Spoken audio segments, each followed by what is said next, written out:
The drilling machine presents you with a number of options. On the front panel you will see a calibration button. The calibration button allows you to automatically detect the ratio handpiece you are using with the drilling machine.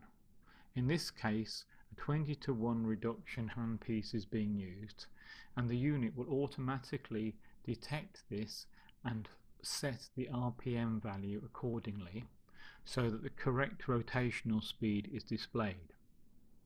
Another important feature of your unit is the pump control. This can be used to switch the pump mechanism on or off. It is very easy to overlook the pump being switched off, so always check that it is on during implant procedures. The speed of the pump can be adjusted from minimum through to maximum. For the majority of implant procedures, minimum is sufficient. The control of the drill can also be overridden from the foot control and operated directly from the front panel of the drilling machine.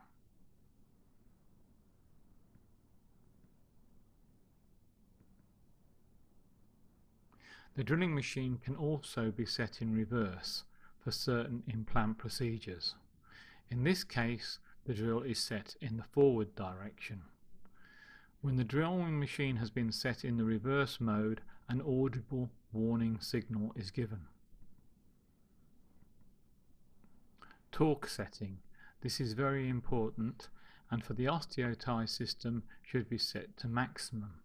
Other systems and drills have their own torque settings, and you should refer to the supplier's operating instructions for further details.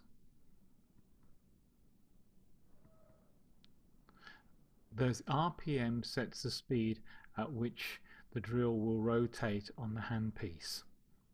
In this case it is set to 1250, which is the RPM for the Osteo-Ti system.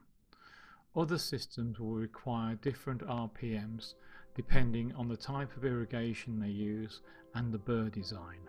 Again, you are recommended to refer to the system's manual for further details. Further information can be found on this drilling machine in the manual provided.